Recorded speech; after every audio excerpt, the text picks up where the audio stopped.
Olá, meu amigo, minha amiga, bem-vindos a mais um Portal do José e hoje temos temas instigantes. Eu começo com uma frase aí para sua reflexão que eu li em algum lugar, mas eu não consegui saber onde é que está essa frase, quem é o autor, o pensador, o escritor, que diz mais ou menos o seguinte, que a beleza desprovida da inteligência é apenas uma vaidade vulgar. Eu achei essa frase muito interessante e ela eclodiu, ela veio porque eu vi a cena que muita gente viu no Brasil. Para quem não sabe do que eu estou falando, eu me refiro a moças que estavam de biquíni, super pequeno, num carro conversível no Leblon, no Rio de Janeiro, com um carro em alto som. Isso criou o incômodo de muitas pessoas e que fez com que uma mulher atirasse copos de plástico, de água, nessas pessoas que estavam nessa situação. Nesse mesmo tipo de espírito e comportamento, a gente teve cenas lá em São Paulo de um cara que quis ser atendido além do horário que a prefeitura permite, porque ele dizia que tinha uma cultura europeia, cultura americana. Ele quis exibir ali seu pedigree, como se estivesse apresentando um atestado de vacinação canina, né? Para mostrar que ele é um quadrúpede de melhor categoria do que outros que estavam discutindo com ele lá. Esse é um comportamento apenas desse momento e somente no Brasil? Bom, antes de a gente entrar no tema, eu quero pedir, eu estava me esquecendo, eu pedi para você que está conhecendo nosso portal hoje, para que você se inscreva aqui, para você fazer parte aqui desses nossos encontros. E você que já é inscrito, vou fazer um convite a você mandar para outras pessoas também, para se inscreverem aqui, para ver se a gente consegue chegar aos 200 mil inscritos, que é um número espetacular, de pessoas que têm a ver muito com esses papos que a gente está levando aqui, né? Então vocês todos são bem-vindos, muito importantes, os comentários são preciosos e o joinha, então, ajuda a gente a ir mais adiante ainda, né? Mas vamos voltar, então, a essa questão da vaidade como um desprovimento da inteligência. Isso acontece desde que o mundo é mundo em várias sociedades. Evidentemente, as sociedades que vão se instruindo, vão evoluindo, elas vão mostrando que ninguém se safa sozinho de absolutamente nada. As coletividades, elas quando conseguem compreender que quanto mais você contribui para o todo, melhor a sua vida fica, aí as coisas evoluem. É diferente dessa mentalidade ultra-individualista que está sendo muito mais enraizada com esse governo, com essa gente que chegou ao poder nos tempos de hoje aqui no nosso país. A pessoa acha que ele tem direito a tudo, que a liberdade dele está sobre qualquer outro tipo de liberdade, ou qualquer tipo de direito alheio. Aí o cara acha que pode ir para a praia sem máscara, ficar caminhando, dando carteirada para a guarda municipal. O outro acha que pode invadir uma sorveteria e quebrar a sorveteria porque ele não é obrigado a usar máscara na cabeça dele. E por aí vai indo, né? A gente vai vendo esses tipos de comportamento que vão corroendo o comportamento da sociedade de uma maneira geral. Em sociedades que ficaram mais desenvolvidas, que o cidadão tem uma preocupação com a coletividade muito mais intensa, como por exemplo o Japão, que é um país de quase 130 milhões de habitantes que moram num espaço menor do que o estado do Rio de Janeiro. Lá eles tiveram 1.500 pessoas mortas pela Covid, ou seja, 1% das pessoas que morreram no Brasil. Isso foi possível porque eles desenvolvem um senso de responsabilidade com o todo, com o outro.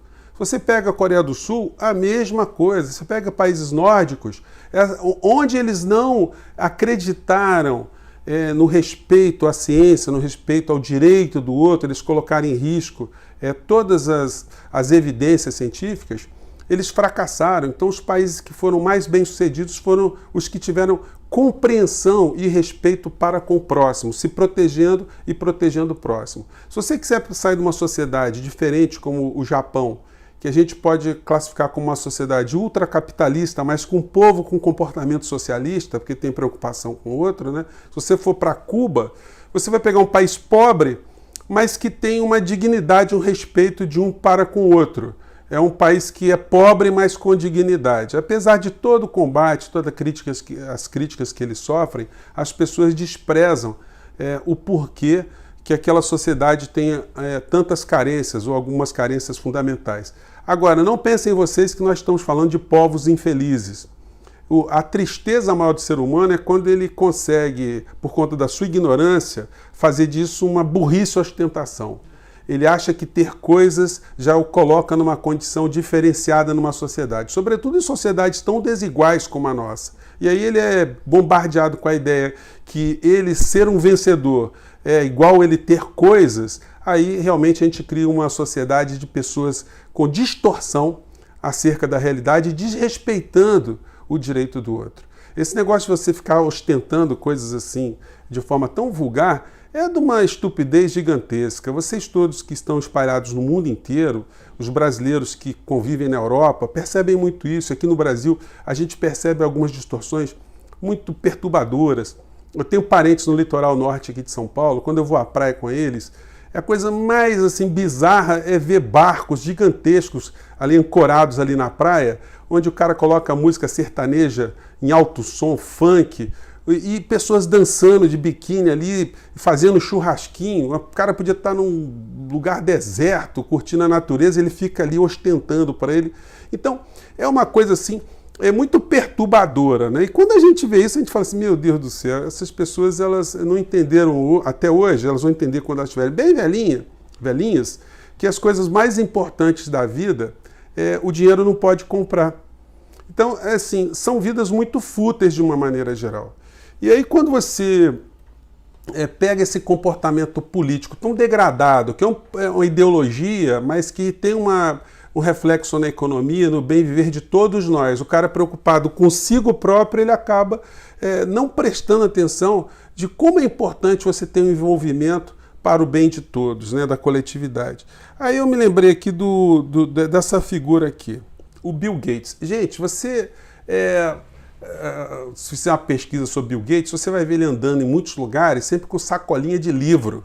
É sempre com umas roupinhas muito simples, enfim. E é o cara que era o homem mais rico do mundo. E que, enfim, fundou uma fundação, é um homem que tem um comportamento benemérito. E, enfim, é muito criticado, mas isso é natural. Nas sociedades que a gente vive, uma pessoa muito exposta, ela está sujeita a todo tipo de crítica, né?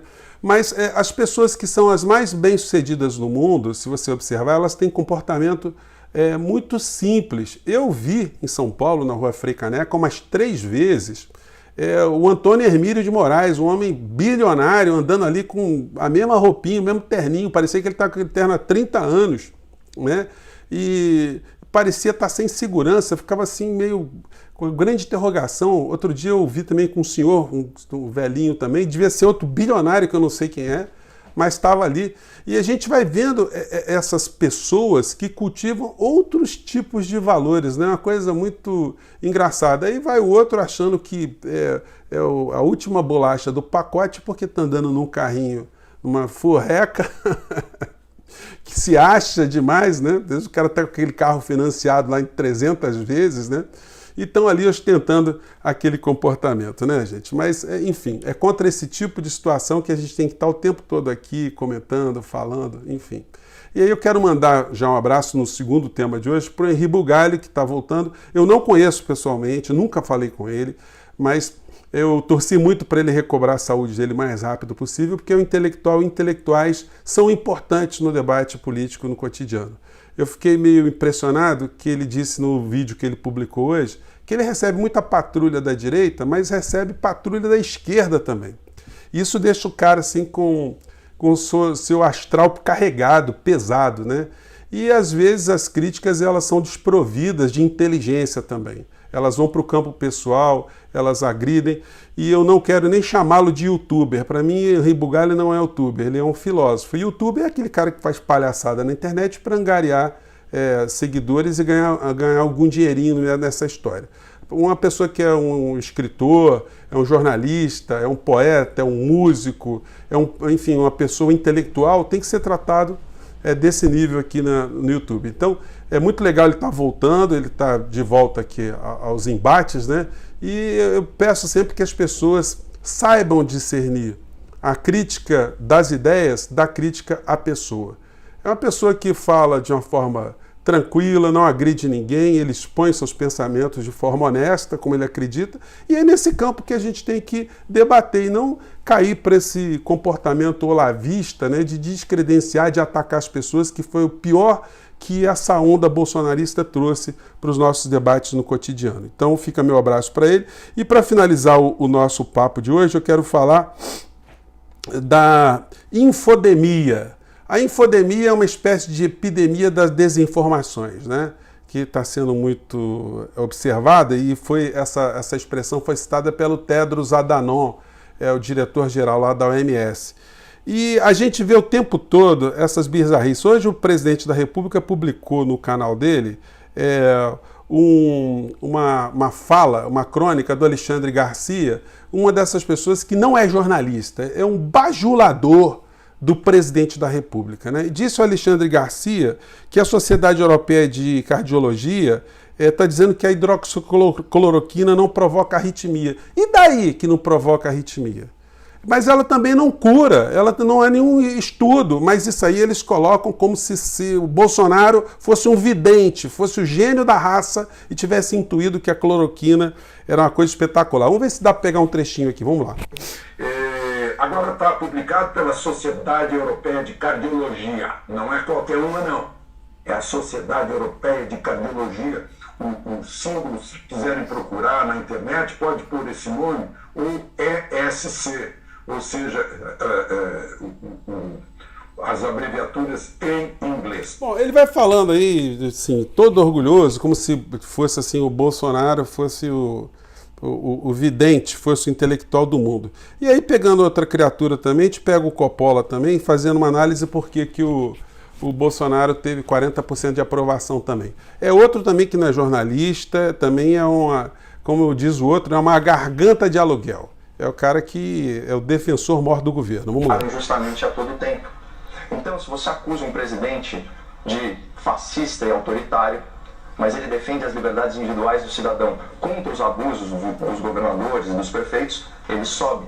Se você fala que o presidente é inimigo da ciência na pandemia, mas a ciência erra de forma grosseira e gradualmente incorpora a visão original dele... Olha só, a ciência errou de forma grosseira e a ciência agora está adquirindo a linha de pensamento do Bolsonaro. É isso que está dizendo a criatura, né? E aí a gente vai vendo os elos perdidos, né? Eu me deparei hoje com, vamos ver se dá para aparecer aqui, o senhor Alan dos Santos de novo nos Estados Unidos, uma coisa muito esquisita, os Von Traub lá nos Estados Unidos, ele um terceiro-mundista, né? Uma pessoa sem emprego fixo, nos Estados Unidos, com a bandeirinha da pátria que ele ama tanto ali no cenário, né? Está estabelecido por lá, fazendo a campanha do Trump. Então, são essas criaturas que estão na rede e que provocam, que ajudam a disseminar aquilo que o Tedros Adhanom chama de infodemia. Olha, a palavra ficou até... pode sugerir para a gente outros assuntos também, né? Mas nós estamos diante hoje de um cenário que a gente tem que estar o tempo todo trazendo mais gente para o debate, gente para a crítica, colocando cada vez mais as verdades sobre os fatos, para que a gente ajude a sociedade a pensar, para que em 2022, gente, a minha preocupação é essa, porque eu não estou acreditando muito que pode acontecer um impeachment antes dessa data. A gente tem que começar a estruturar um projeto muito sólido, começar a disseminar estratégias muito importantes para que a gente consiga derrotar em 2022 todo esse tipo de gente, de pensamento, de grupos, de insanos e de vaidosos, né? Gente, eu fico por aqui. Um grande abraço, mande seus comentários que são preciosos. Até o nosso próximo vídeo. Tchau!